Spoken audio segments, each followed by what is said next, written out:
आइए दोस्तों, हमारे चैनल में आपका स्वागत है। तो चलिए शुरू करते। उत्पत्ति 9:1। फिर परमेश्वर ने नूह और उसके पुत्रों को आशीष दी और उनसे कहा कि फूलो फलो और बढ़ो और पृथ्वी में भर जाओ। उत्पत्ति 9:2। और तुम्हारा डर और भय पृथ्वी के सब पशुओं और आकाश के सब पक्षियों और भूमि पर के सब रेंगने वाले जंतुओं और समुद्र की सब मछलियों पर बना रहेगा, वे सब तुम्हारे वश में कर दिए जाते हैं। उत्पत्ति 9:3। सब चलने वाले जंतु तुम्हारा आहार होंगे, जैसा तुमको हरे हरे छोटे पेड़ दिए थे, वैसा ही अब सब कुछ देता हूँ। उत्पत्ति 9:4। पर मांस को प्राण समेत अर्थात लोहू समेत तुम न खाना। उत्पत्ति 9:5। और निश्चय मैं तुम्हारा लोहू अर्थात प्राण का पलटा लूंगा, सब पशुओं और मनुष्यों दोनों से मैं उसे लूंगा, मनुष्य के प्राण का पलटा मैं एक एक के भाई बंधु से लूंगा। उत्पत्ति 9:6। जो कोई मनुष्य का लोहू बहाएगा उसका लोहू मनुष्य ही से बहाया जाएगा, क्योंकि परमेश्वर ने मनुष्य को अपने ही स्वरूप के अनुसार बनाया है। और बढ़ो और पृथ्वी में बहुत बच्चे जन्मा के उसमें भर जाओ। उत्पत्ति 9:8। फिर परमेश्वर ने नूह और उसके पुत्रों से कहा। उत्पत्ति 9:9। सुनो, मैं तुम्हारे साथ और तुम्हारे पश्चात जो तुम्हारा वंश होगा उसके साथ भी वाचा बांधता हूँ। उत्पत्ति 9:10। और सब जीवित प्राणियों से भी जो तुम्हारे संग है, क्या पक्षी, क्या घरेलू पशु, क्या पृथ्वी के सब बनेले पशु, पृथ्वी के जितने जीवजंतु जहाज से निकले हैं, सबके साथ भी मेरी यह वाचा बंधती है।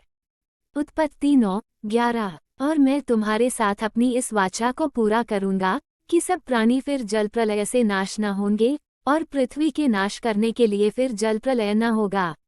उत्पत्ति 9:12। फिर परमेश्वर ने कहा, जो वाचा मैं तुम्हारे साथ और जितने जीवित प्राणी तुम्हारे संग हैं उन सब के साथ भी युग युग की पीढ़ियों के लिए बांधता हूँ, उसका यह चिन्ह है।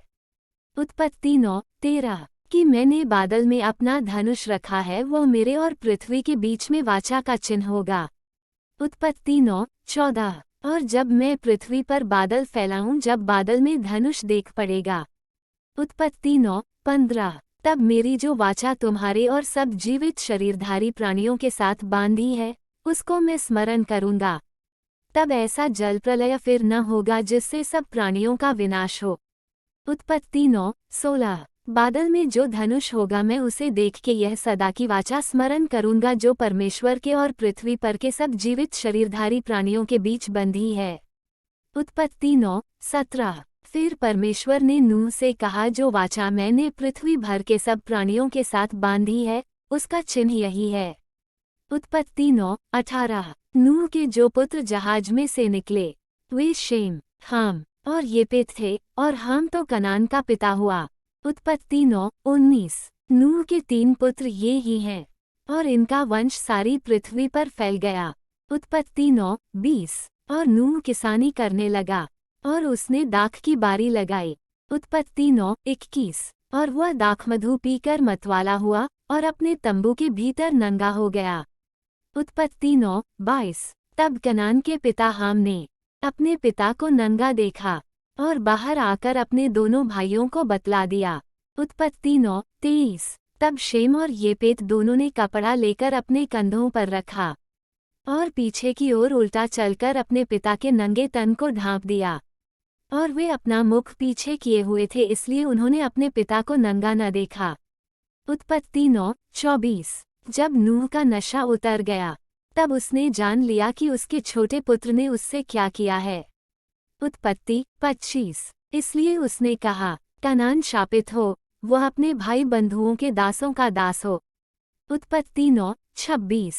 फिर उसने कहा, शेम का परमेश्वर यहोवा धन्य है, और कनान शेम का दास होवे। उत्पत्ति 9:27। परमेश्वर येपेत के वंश को फैलाए, और वह शेम के तंबुओं में बसे, और कनान उसका दास होवे। उत्पत्ति 9:28। जल प्रलय के पश्चात नूह 350 वर्ष जीवित रहा। उत्पत्ति 9:29। और नूह की कुल अवस्था 950 वर्ष की हुई, तत्पश्चात वह मर गया। वीडियो देखने के लिए आपका बहुत बहुत धन्यवाद। परमेश्वर आपको और आपके परिवार को आशीष दे। आमीन।